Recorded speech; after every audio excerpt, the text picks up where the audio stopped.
10. FANGTOOTH.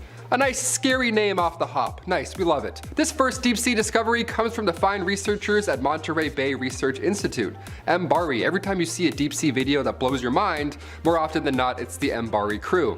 They like to go deep down and get some scary stuff. The fangtooth are often found around 1,700 feet deep. They live in the deep dark depths of the Marianas Trench. I really hope they stay there. In relation to their body size, this teeth, the largest teeth in the ocean, easily. I mean, look at this. It's kind of hard not to make fun of them. These guys have a special little pocket in the roof of their mouths, which are used to store their teeth so they actually, close their mouths. In case you're wondering, how it's so big and all. They store them. They have a trunk for their teeth. That's so alien. Why are fish so alien? The fangtooth has been described by the MBARRELEYE team as a face only a mother could love. What a roast that is. They don't have very good eyesight at all, but again, with teeth like that, who needs eyes, really? These guys hunt just by bumping into their prey. They sense vibrations and movements in the water, just like Daredevil. Number 9. GRANROJO jellyfish. First discovered in the mid-90s, although they weren't officially categorized as a new species until 2003, the GRANROJO jellyfish, for 13 years we were just confused on what we were looking at, or what to call them. Not only did their discovery come with a new species classification, but also a new subfamily, so it was a pretty big deal. Worth the wait, I would say. The species was originally called Big Ugly, which again, unnecessary roast for a deep sea fish. Let's just say Big Scary. Can we say Big Scary? That's better. Why does it have to be Big Ugly? Eventually they landed on Big Red, which is nice. We'll take that. These jellyfish are the largest of all sea jellies, obviously. They grow to around 76 centimeters in diameter, and they have 4 to 7 arms, like thick, fleshy arms, rather than, weak tentacles that we're used to seeing on jellyfish. Oh, they're so... I could be a jellyfish. I have jellyfish movements. While most jellies are transparent, these guys are red all over because, it's haunting that way. And because of their deep sea habitat, there's still so much we don't know about them, and only 23 have ever been found and identified in real life. So the research is currently lacking, to be honest. Scientists are doing their best to get us more clips, but they're rare. They're like aliens. It's gonna take some time to find them all, like Pokemon. Give us a minute. Number 8, the barreleye fish. This thing looks like an alien spaceship. I love this. Whatever fish this is, I want one. I'm kidding. Leave it. We should leave it. 2 green alien eggs piloting a weird ship. This deep sea troublemaker is called a barreleye fish. It's also known as a spookfish, which makes more sense. They look like a Halloween decoration for starters. The main attraction here, of course, are their large protruding telescopic eyes that are stored inside its transparent head. Take a minute to just kind of take that in. Its big head is see-through. We can see anything on this guy's mind. Just a fish dome made of soft, see-through tissue. We love that. They're unable to withstand change in pressure, so it's a good idea, very good idea, to leave the barreleye fish where they belong, or else their heads will just, it'll be ugly. After their initial discovery, the only way people who hadn't seen them in the deep, who wanted to see them, was through drawings. If I found a see-through fish and had to draw it for historians, I'd be like, hang on. No, what? I would be so screwed. They're often found around 800 meters deep in the ocean, pretty motionless as well. Again, very alien-like. Just sitting there on autopilot, just hovering. Number 7, the vampire squid. The vampire squid is the last surviving member of its order and has similarities with both the squid as well as the octopus. So basically, it's the most threatening animal I can imagine, honestly, and haunting to look at, of course. Also, its name is vampire squid, so obviously something's afoot here. Obviously, it's a little bit dangerous. 2 of these creatures somehow meeting in the middle. Just like a jellyfish, the vampire squid has a gelatinous body that helps it move quicker through the depths of the sea. The vampire squid is covered in light-producing organs called photophores, which they're able to use in a way that produces disorienting light flashes, to confuse its prey. Vampire disco attack. It'll just flash lights and dance in your face and you'll be like, oh shh. While the vampire squid doesn't have ink to blast out at its enemies, it does have the ability to shoot out a bioluminescent mucus. Glowy puke. That's almost worse than ink, in my humble opinion. That's way worse than ink. Also, this squid is able to regenerate its arms. So I think this all goes to say that if you're in a fight with a vampire squid, well, I really hope you came prepared because he definitely is. He's growing arms, he's dancing in your face, he's ready to go. Number 6, predatory tunicate. The predatory tunicate is like the Venus flytrap of the deep sea. Doesn't that sound haunting already? Predatory tunicate is straight up one of the most unique creatures I've ever learned about working on this channel. Honestly. Looks like something you'd fight in Super Mario Sunshine. How is that a real thing? What in the hell? They start off life like tadpoles do. Then they swim until they find a perfect spot, either along a canyon wall or the seafloor or something sturdy. Once they found their spot, they plant themselves using a natural adhesive that they produce. Once planted, they will undergo a huge change. Clearly. And this is where they'll stay for the rest of their lives. They're super picky about where they set up camp because, well, they're there forever. This is their new home, essentially. On the side of a rock right next to Coral Lane. Come visit. Let's do it. In order to find the perfect spot, they need to make sure that both the chemicals in the water in that area, as well as the temperature of the water, is just right. And unfortunately, if these guys do get moved from their location and chose to make their home somewhere else, they will die. So it's imperative that we leave them alone. Know what I'm saying? Don't be poking anything in the ocean. Hit that thumbs up. Don't be hitting fish. They basically wait for food to drift on by, and then just like a Venus flytrap, when they get their meal in their mouths will close automatically until they're done digesting. Then they'll just go and then open back up. Predatory tunicate is a point of study in the medical world because they actually have been known to help with more serious medical conditions. So as scary and weird as it is to look at, he's literally saving lives. Number 5, snapping shrimp. I have to include a snapping shrimp because I always see these guys pop up on Reddit when I'm scrolling through in the dead of the night, and these guys will pop up and they'll haunt me. Snapping shrimp pack the hardest punch. They look nice, but they'll hit you before you even blink. Will Smith style, you won't even see it coming. Its punch is so powerful that it creates a sonic boom underwater. Here's a clip of a mantis shrimp punching through a fisherman's gear. Ow! Ow! That really hurt. This dude grabbed a hold of my booty, put a hole in this booty. He has no idea what he just pulled out of the depths of the sea. This thing just punched through skin and gear, just like that. And he's tiny. Pistol shrimp hit their prey at 100 kilometers an hour, and in doing so, a large air bubble is created, and because of this, Mike Tyson shrimp, he's so quick with the right hook, the following pop is around 200 decibels. So should the mantis shrimp miss that first punch, the sound alone will stun their prey. Or if they're lucky, that sound will kill them, instead of, into their head. Number 4, the long-armed squid. Ooh, long-armed boys, here we are. The big fin squid is not often seen, and honestly thank goodness for that because they're so terrifying to look at, as are the other things on this list. They can be found in many different oceans, but they live in the permanently dark zone, so you don't have to worry about your foot touching one anytime soon. They live at around 1,219 meters or 4,000 feet deep in the sea. On November 11th, 2007, as an ROV was searching around the dark waters in the Gulf of Mexico, it was able to catch one of these guys on film. While there's still a ton that remains a mystery about these elusive creatures, it's believed that they grow to be around 23 feet long. Yeah, they're really long. The real creepy stance that these guys have also, how they're so still, not a fan. So still and so large. Big forbidden deep sea spaghettis. No thank you. Number 3, giant isopods. Big nope on these ones, here we go. I can't do deep sea anything, so these videos are always exciting to me. My palms get sweaty when I'm making these scripts for you. These giant isopods, so scary. These large crustaceans can reach lengths around 15 inches, and while it's not the biggest deep sea creature of all time, it's still pretty insane for what this thing is. For example, this footage comes from the NOAA team. This was 5 years ago in the Gulf of Mexico. Take a look. Yeah, you thought bugs were gross. These things can swim so fast and then just attach themselves onto your back. Ugh, I'm never swimming again. That's so quick and so gross. Little legs. Oh, I hate those legs. Giant isopods get their size from what is known as deep sea gigantism, which is an evolutionary tendency for deep sea creatures to grow larger than their shallow water counterparts. It isn't exactly clear why this happens, but we see it in giant shrimp as well. It happens and we're like, what? It is thought that maybe it's because of the cold temperatures, which may increase cell life and lifespan, but still, we're pretty clueless at this point. Giant isopods are scavengers, which usually wait to collect scraps of what is left over from another predator's meal.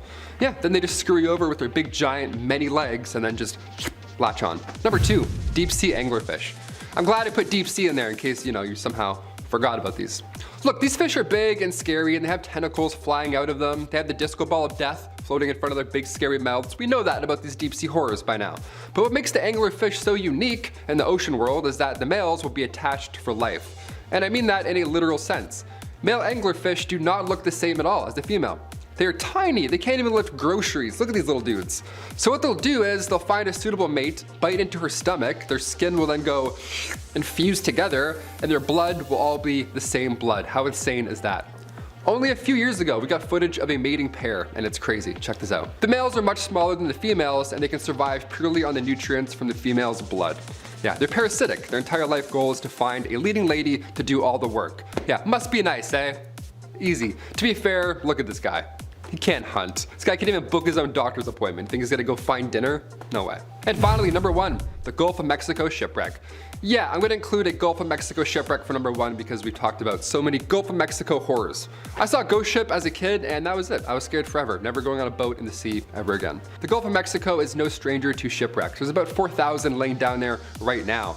That's what happens when you steal buckets of gold and then you try and flee on a dinghy. You end up sinking a lot, more often than not. So when ex-con oil workers found this sunken ship, 26,000 feet below the surface, they were pumped. They immediately told the Bureau of Ocean Energy Management, who later tried to explore the wreck, but during its first attempts, equipment kept failing. The sub they were planning on using as well kept malfunctioning right before departure. Video would cut out, sonar wouldn't work, so they sent the Navy out there. They sent a research sub as well, but the rover wasn't operational. The arms were too tiny as well, so they had no way of really taking a look into this thing and discovering it. That's for sure haunted. That's why I put it as number 1. That is a literal graveyard. Doesn't matter if it's below the water or above here. I wouldn't go into the woods and start exploring an area where like a plane crash happened. No chance. That's the same under the sea. Leave it alone. That's just bad juju. Those are shipwrecks. What are we doing? Starting off this list in our number 10 spot, we have this haunting call. Whales truly are some of the coolest animals on Earth, and humpback whales are no exception. The males of the species are known for their songs, which last from 10 to 20 minutes and are actually pretty complex. They will repeat these songs for hours at a time, and it honestly isn't exactly known why they sing these songs at all. All the males in the group will produce the same song and it will change seasonally. The females are also able to produce noise, but for some reason it is only the males who seem to produce these long songs. It is unclear how the whales even produce these sounds, however, because they don't actually have vocal cords. This is all super cool and interesting, but the whole reason you're here is for the sound, so let's take a listen to a more haunting track released by the humpback whale.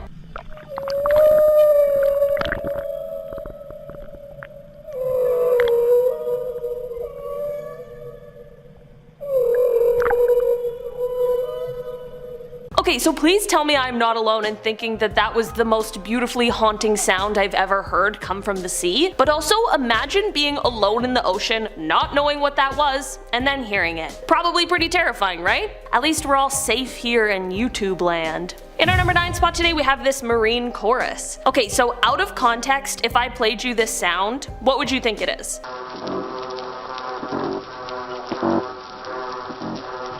Definitely not something underwater, right? Well, as it turns out, this sound was indeed captured under the water, and these are the sounds of fish calls. While I always expected the chorus of marine animals to sound a little more similar to the stylings of Sebastian the crab, apparently that isn't even close. Okay, I'm not gonna lie, I didn't even know that most fish had calls, but it turns out that our human ears just can't perceive all of the hoots, moans, barks, and chirps that take place in the vast seas. This recording actually helped scientists realize that there are fish who sing together in a chorus every day at dusk and dawn. There have now been around 800 species of fish that have been identified and confirmed to make some form of noise, and apparently some fish even engage in shouting matches in noisier parts of the ocean, which is kind of hilarious to imagine. I guess on the list of creepy noises, this one is less creepy and more just informative. In our number 8 spot today, we have the whistle. This is a sound that was first recorded in 1997 by the NOAA and was the source of many mysteries for years while people speculated about what may have caused the sound. While it still isn't exactly clear, it is now believed that the sound may have come from an underwater volcano eruption. If you didn't know, underwater or submarine volcanoes are located in all oceans on our Earth, and they're extremely interesting. There are certain kinds of marine animals that only exist near these extreme environments. Many submarine volcanoes are located near the areas of tectonic plate formations, which are also known as mid-ocean ridges. There's a YouTube user called Some Canadian, and they left a comment on a video of this whistle sound that pretty much sums it up exactly. First, we'll listen to the sound played at 10 times the original speed.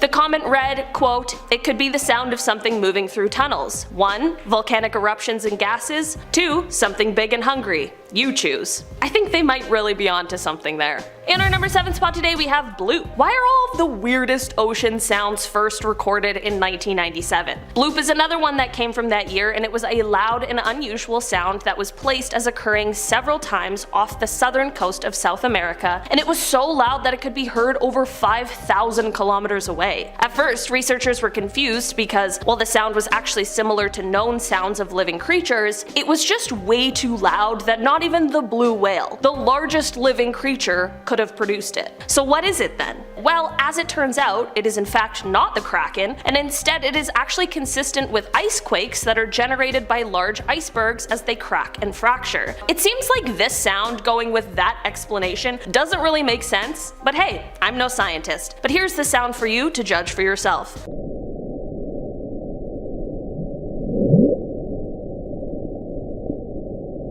In our number 6 spot today, we have the Western Pacific BIOTWANG. In 2014, researchers and scientists heard weird sounds coming from the Mariana Trench, which, for the record, seems like the worst place for there to be strange noises coming from. For years, experts couldn't pin down this sound, and it was dubbed the Western Pacific BIOTWANG, and while there is now a theory that was proposed by researchers from Oregon State University, they have also said that they might be entirely wrong. First, for reference, here's a little clip of the sound I'm talking about.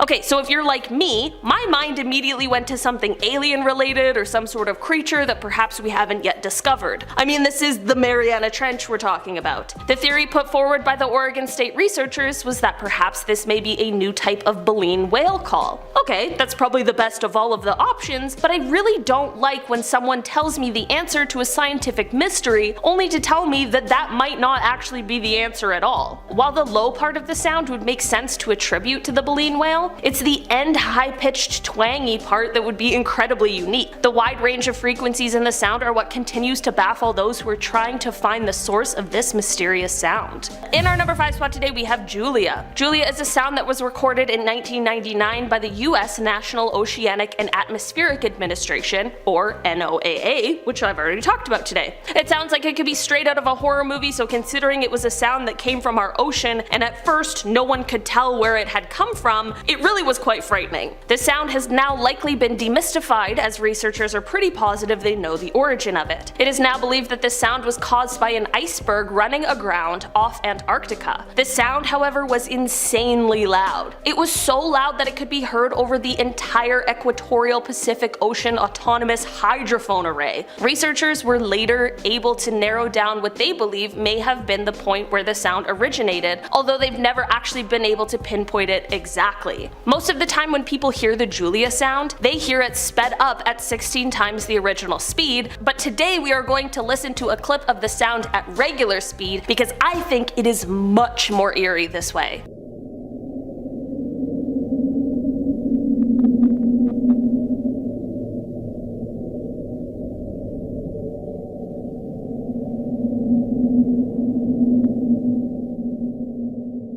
In our number 4 spot today, we have knock. Okay, this is one that I'll admit was not captured by a submarine, but it was still underwater and it truly is terrifying. A few years ago, a beluga whale named Knock, who was unfortunately in captivity, was recorded as he swam below the water. Beluga whales have been called the canaries of the sea, and for good reason, but Knock really wanted to up the ante and instead blessed us all with this sound.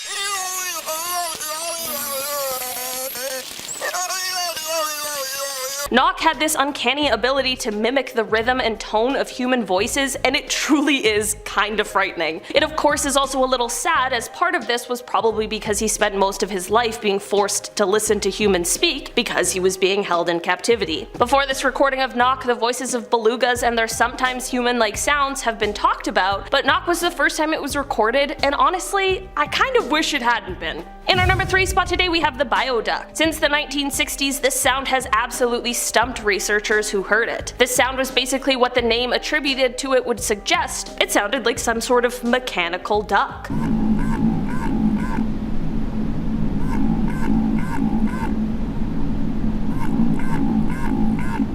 For decades, researchers would hear this sound and it would often be heard and recorded again in the spring and winters. After all of these years though, it seems as though the answers to this mysterious sound are finally coming to light. In 2013, researchers attached sensors that collect acoustic data to 2 whales. One of those tags recorded for 18 hours and the other for 8, and the whales they were attached to were traveling with other whales in groups of 5 to 40, and they were all eating basically the entire time. Throughout this time, with the tags on the whales, there were a total of 32 calls heard, and this data is what led researchers to finally understand where the bioduck sound was coming from. As it turns out, this mysterious sound was actually the call of the minke whale. Researchers still aren't exactly clear as to what the call means to the whales, but it was a fantastic discovery that finally closed an almost 50-year-old scientific mystery. In our number 2 spot today we have UPSWEEP. We all know how little we know about the ocean, and that also includes what kind of creatures lie in it. So while this mysterious sound out of context probably wouldn't be that freaky, when put into this situation it becomes quite a bit more eerie. This sound is referred to as UPSWEEP,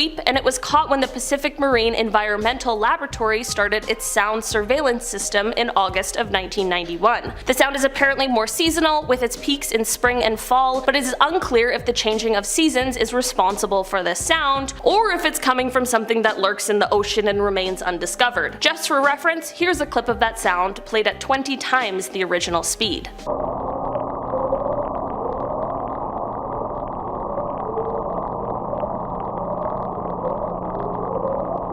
It is possible that this sound could be coming from underwater volcanic activity, but it is also possible that it's not, so who really knows? In our number 1 spot today we have an earthquake. Okay, so to add another creepy Mariana Trench sound to this list, we have one that was taken from the bottom of the Challenger Deep. In fact, it was the first ever sound recording to be taken from the bottom of the Challenger Deep, so it's a pretty cool scientific advancement as well as a terrifying sound. Despite the crushing pressures and the fact that there's no sunlight, the Challenger Deep is actually pretty noisy, and that is because of the fact that sound travels a really long way underwater, which ends up kind of turning the Challenger Deep into a sort of echo chamber of oceanic sounds. So while the recording was able to pick up things like the sound of a boat almost 11 kilometers overhead and the sounds of whale calls, they were also able to pick up the sound of a magnitude 5 earthquake rumbling near Guam on July 16th, 2015.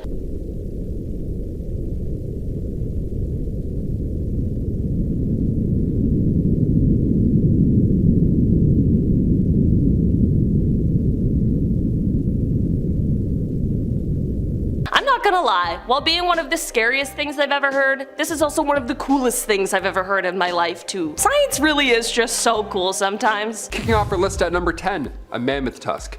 Scientists are currently trying to bring the woolly mammoth back to life, so it's fitting that we throw this recent discovery on our list here. Back in 2019, scientists from Monterey Bay Aquarium Research Institute, they were poking around the ocean floor. They were poking around 10,000 feet, not too far off the coast of California, and they found what they thought was an elephant tusk. Now that by itself would be a pretty neat discovery. Animal remains in the deep sea, let's go, that's great. No, this one was even better. We found a mammoth tusk. At first the team only grabbed a small sample, but last year, in July, they were able to return and get the entire thing. Voila! It belonged to a Colombian mammoth. Those were mammoths that didn't have a lot of hair. They didn't need it. They lived in North America, so things got a little warm sometimes. 10,000 years after they died off, we're still finding their tusks. What do you think about bringing them back to life? Should we do that? Sound off below. I say no. Definitely not. They're way too big and scary. Also, they died before. They'll probably die again. Sorry, I don't know. Number 9. Giant phantom jellyfish. Beautiful? Yes. Terrifying and for sure an alien? Also yes. This beast was discovered back in 2021 in, you guessed it, Monterey Bay. The classic spot apparently for sea monsters. The research team sent in a deep sea robot to take a look into the abyss, and they discovered this phantom giant jellyfish again. Yeah, I said again. Originally, this jellyfish was documented back in 1899, living at depths of 3,000 to 13,000 feet. It's, yeah, more than fair. She's hard to catch. Who is she down there? Never know. But luckily, we got a video of her in action last year. Check it out. This is why I don't ever go in the oceans. Ever. Cheers.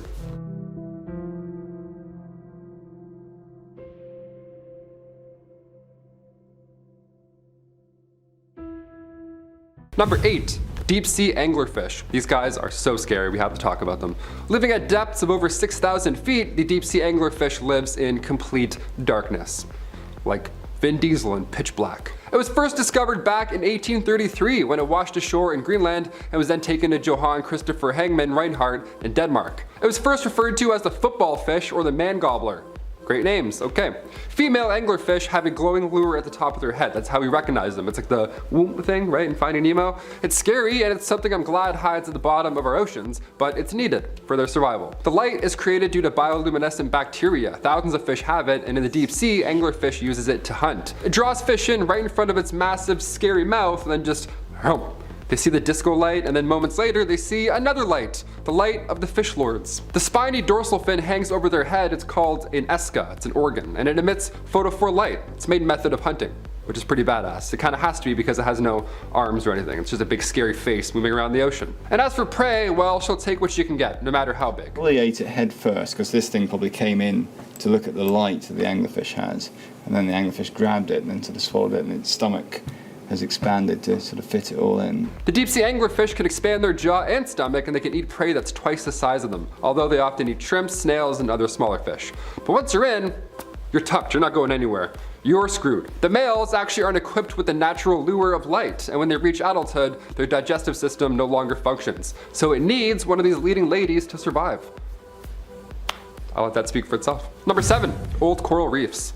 Or dying coral reefs. This one's actually kind of sad. After all, the list is dark discoveries. These are all scary or dark, literal darkness for some of them. Back in 2009, after a 4-week expedition to explore the deep ocean just southwest of Tasmania, scientists found deep water coral reefs, which is exciting at first until they realized that these coral reefs are dying. They're on their way out. So now there needs to be more research done into why exactly these reefs are dying. We would like to know that. That's kind of something we're working on currently. If the reason they're dying happens to extend to the shallow reefs as well, this could cause massive problems for both marine life and us, our human life. Scientists need to figure out whether the coral was dying because of the ocean warming up, maybe it was disease, or perhaps it was an increase in ocean acidity. Whatever the case is, if it extends into shallower water, it's bad news for us. 25% of marine life would lose their habitat. The coastal fishing industry would be affected, of course, so no more fish and chip specials. Save the ocean, you know? For red lobster's sake, let's smarten up and save the ocean. Number 6, CHUUK Lagoon. This lagoon was Japan's main base during the war, but come 1944, the United States launched an attack, which some deem as Japan's Pearl Harbor, where 60 ships were sunk and around 250 planes as well. So for 70 years, there's been a massive graveyard, literally just sitting in the depths of the Pacific, and it wasn't until recently where we got a good look at these haunting artifacts from history. This photographer went down, took some photos, and said it was one of the scariest shoots ever. They described the atmosphere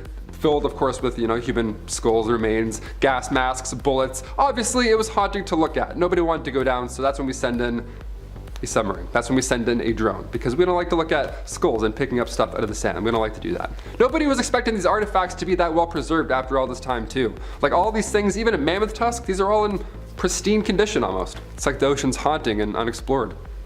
Number 5, holes. If you have trypophobia, you may want to skip this one. Or face your fears together. I don't like holes either. I'm diving in. Let's do it. Off the coast of Big Sur, California, which is a real place and not just a Mac update, a survey revealed about 15,000 holes on the bottom of the ocean, and they're all the same size, which is weird. They all measure up to be 11 meters wide and 1 meter deep. The team at Monterey Bay Aquarium Research Institute, our friends, they found about 15,000 of these, and then they found 5,000 more that were even bigger. The little guys are micro depressions in the earth, and the big ones are pockmarks. Initially, scientists here thought that it was methane underneath the seafloor coming out to say hi and, leaving a big crater, big poof. So rovers went down there, tests were done, no methane. In fact, there hasn't even been any methane for 50,000 years. So what's going on here? These craters are doing a pretty good job with the ecosystem though, wildly, because now there's deep sea creatures just living in them. They even found a whale skull just laying in one. Imagine being a crab, coming home to that. I throw up. I go blunk. Little bubble of puke in the ocean. Number 4, MV Derbyshire. This ship was twice the size of the Titanic, but James Cameron didn't make a movie about it, so you may not have heard about it. Let me fill you in. I'm not James Cameron, but I'll do my best. The MV Derbyshire was the biggest British registered merchant ship of all time to sink. That's an odd brag when you think about it. But she was assembled back in 1976 and lost in 1980 en route from Canada to Japan. A Mayday distress call was never issued, and the ship was following proper ocean routes with weather routing companies, so they were doing all the right things, yet somehow it sank. September 15th, 1980, a search began for the missing ship and crew, but 6 days later, the search was called off. Nothing was found, not even a clue, honestly. The ship was declared lost. The sister ship of the Derbyshire ended up sinking as well due to a deck cracking, so the families urged officials to search again. Come 1994, the Derbyshire was found. Number 3, a huge squid. I'll talk about this thing every chance I get. I hope you haven't seen or heard about this because I slept a lot better the less I knew, honestly. The big fin squid, the BFS, the big squid, is rarely seen, hence why it's on our list here today. It actually lurks in many oceans, hiding in the deep. The big fin squid lives in the permanent dark zones of the ocean around 1,200 meters or 4,000 feet deep in the sea. So the guy can't see anything. He's blind down there, as are most of these monsters. On November 11th, 2007, an ROV was searching around the deepest, darkest waters in the Gulf of Mexico, and lucky for us, they got one on film.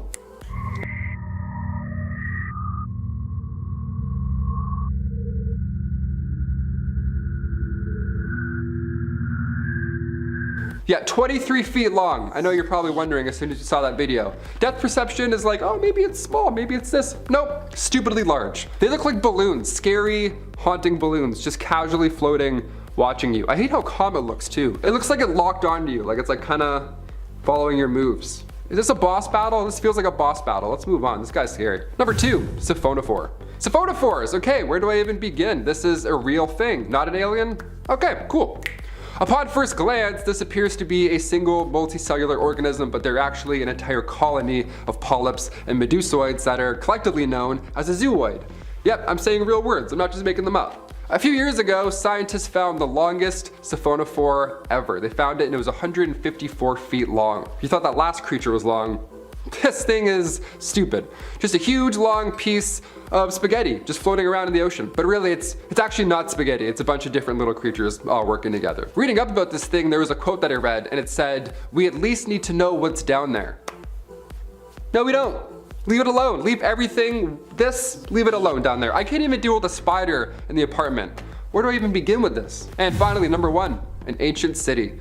We'll end this list with a recent discovery. The lost Egyptian city of Heraklion was found after disappearing under the Mediterranean Sea 1,200 years ago. Now this city has a bit of history behind it, you know, being founded in the 8th century BC and all, and researchers believe Heraklion was the port that you'd arrive in if you were to travel back then. Well, recently, last summer in 2021, more to this ancient sunken city was found in Egypt, and it's changing history, dare I say. This was led by the European Institute for Underwater Archaeology. This sunken military vessel, this 25-meter ship, was found in this sunken ancient city. In another part of this lost city, remains of a Greek funerary area was also discovered, dating back to around the 4th century BC. So this discovery connects the historical dots for us. Greek merchants living in the ancient Egyptian city. This tells us that the Greeks settled here during the late Pharaoh dynasties, which is wild. We're literally just connecting all these pieces of this historical puzzle. And also we're finding treasure at the same time, so it's not all scary fish. We just need to send cameras and submarines underwater everywhere and just check under every shell. What a wild list this was. List at number 10, SS Garsopa. We'll kick off this deep sea part 3 with a shipwreck. Whenever it comes to underwater stuff, I think I have thalassophobia. These were hard to look at and look into, rather. I got chills looking at these photos, honestly. The SS Garsopa was once a thriving British cargo ship. Back in 1941, during World War II, the cargo ship was en route, returning from India carrying a pretty nice amount of silver. It was a lot of silver, an alarming amount of silver. A storm rolled in, so the captain made a quick decision, knowing what was on board, to avoid the rough waters as much as possible. So the ship changed direction and started heading towards Ireland. Again, this was 1941 during World War II, so not a great time to head that direction. The ship was spotted by a German plane, and a U-boat later claimed the lives of the SS Garsopa's 85 passengers. News traveled quickly, and once the war came to an end, a few divers checked out the area. There was nothing. Now fast forward to 2011, Odyssey Marine's team found the ship. 14,000 feet below the surface, surrounded by just pure darkness. The team kept around 80% of the treasure found, and the rest went to Her Majesty's treasury. In case you were wondering, there was around $150 million worth of treasure found. Yeah, if you can do it, then go grab it, sure. It's like one of those things where someone's like, hey, you want $150 million? Go into this deep, dark, scary thing. Would you do it? No, my answer is no. Number 9, Ram's horn squid. This little squishy dude was discovered around 3,000 feet below the surface, and scientists cannot stop talking about the way he moves. Look at him, he looks like a really slow submarine, which is pretty amazing when you think about the Schmitz Ocean ROV that's down there getting this footage. It's also a submarine. How funny is that? He's looking at him, he's looking at them. They're like, what? He's like, what? They're all just both wiggling, trying to balance each other out. His body acts like a submarine's ballast does. Fluids and gases shift around, and in return, this little guy can float up and down whilst wiggling his toes. Look at him. I never thought a squid would be cute until now. Didn't know that was a possibility. Yet here we are. Part 3, most amazing. Cute squid. Number 8, Catherine Sullivan. Not really a deep sea discovery, but I mean, when talking about all these discoveries, you gotta ask who goes down there, who does the thing, right? When an entertainer wins an Oscar, Emmy, Tony, and Grammy, we call that an EGOT. Fun little title only a handful of artists can claim. But what about somebody who's been to both space and the deepest part of our Earth? What do we call them? Well, so far, them is just one individual. Her name's Catherine Sullivan. The former NASA astronaut decided to change up directions for this trip, so she joined Victor Vescovo on one of his 8 trips to the deepest known point on Earth. July 7th, 2020, Catherine Sullivan officially became the first person to do both. Go out there and down there. That's crazy. Your Fitbit's like, what are you doing? What's happening? How many steps is this? What can we call this impressive title? EGOT, a deep got? A deep got go-getter? A deep go-getter? Yeah, you're a deep go-getter. That sounds awful. We're doing our best here. Maybe part 4 will have a fun name. It's impressive. It's so impressive my ears hurt thinking about all these commutes. Bravo. Hats off to you. Number 7, Holy Grail of Shipwrecks. Okay, back to shipwrecks. It's hard to read up on these shipwrecks sometimes, well, all the time, because on one hand, it's fascinating to discover parts of our history we thought was once lost forever. Of course, we find tons of treasure, that's always fun and noteworthy, but we're also exploring the scene of a horrible wreck every single time. It's quite grim, not on paper. In 1708, the San Jose galleon was heading to Spain from Colombia, but when the British attacked, the San Jose sank to the ocean floor and nearly all 600 crew members lost their lives. Yeah, dark history. In 2015, the ship was found with around $17 to $22 billion worth of plundered valuables. See, back in the 80s, Glocamora Company claimed they had found the ship. Colombia was lacking the financial and technological resources to dive down and actually get it, so they agreed to give GMC 35% of the findings. In 1984, they then handed the rights over to an American company, Sea Search Armada. Then the game changed. Since then, and still to this day, legal battles have been unfolding over this lost treasure. COVID delayed it quite a bit, so if you can hold your breath for a really long time, it's still waiting there.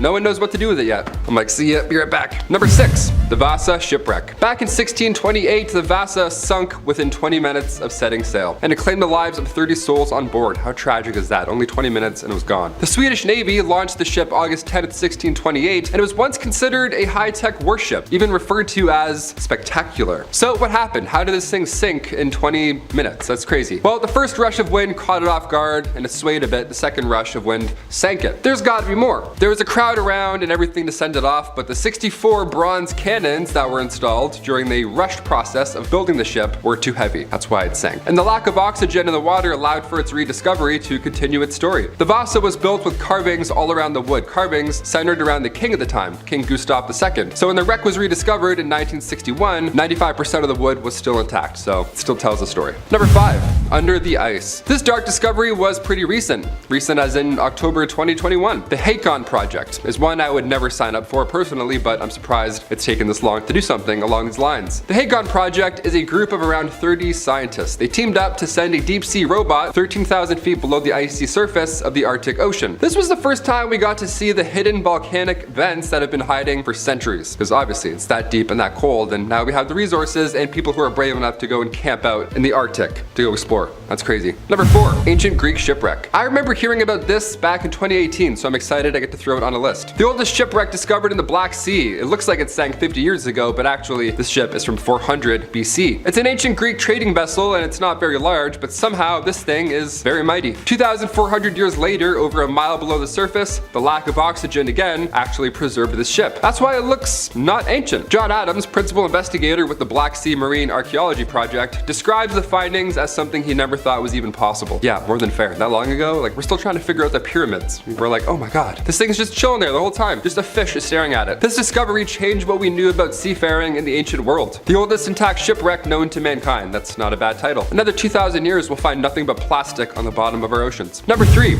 underwater river. We've heard about this one at some point, I'm sure, but how is this even a real thing? How is this possible? What are we looking at? What is this? Back in 2016, researchers working in the Black Sea found these very strong currents. Currents of water flowing at the bottom of the sea like its own river almost. If this 115-foot deep river was on land instead of, well, under the Black Sea, it would be ranked number 6 in the world for the amount of volume alone that's constantly rushing through it. So pretty impressive. The river carries heavy sediments along the seafloor, hence why it makes those grooves over time. And yeah, over time those currents carve out their own path, and now it's massive and extremely powerful and unstoppable. But luckily for us, you need a deep sea rover to take a good look, so you're not gonna fall in anytime soon. Number 2, deep waste. I mentioned some deep sea plastic on this channel before, but this 2021 discovery is just a new low, pun intended. Right off the coast of LA, hiding around 4,000 feet below the ocean's surface, sitting there for quite a long time, were literal barrels of garbage, just waste. The plume of evil coming off of these things also, it looks like a nuclear wasteland. Probably because it is a literal nuclear wasteland. How horrible is that? There weren't 30 or 40 of these barrels also, in case you're wondering. There were thousands. Around 27,000 were found. 2 weeks of searching with subs. What a sad expedition that must have been. Oh my. These barrels were dropping into the ocean around 1947 to around 1961. That's the window of time. You'd think after barrel 5,000, somebody would be like, this feels wrong. I don't know. And finally, number 1. Beneath a glacier. We had to end this part 3 on some new footage from the bottom of an Antarctic glacier. And this glacier also, in case you're wondering, is the size of Florida. So if you're imagining like a big ice cube, it's a bit bigger than that, just a little bit. This is like finding the bottom of a continent. This thing is massive. And we sent a rover underneath all of it. How scary is that? If it were to collapse, our sea levels would rise 10 feet, just to give you an idea of how big it is. And in 2019, researchers drilled 2,300 feet right through the Thwaites Glacier and dropped a robot with a camera down, and then they just roamed around and they saw this. Hold your breath. This is the first time we've ever seen the grounding zone of a massive glacier. There's only 1 meter of space between the bottom of the glacier and the rocky seafloor. Could you go down there? I don't think I could. I would swim underneath it and pretend like I'm lifting it up, you know? Just kidding. I wouldn't even get into the submarine to go down this hole. Not a chance. Also, can we not drill through a glacier the size of Florida? Just sounds like a bad idea. I don't know. Maybe that's just me. Maybe leave this project alone.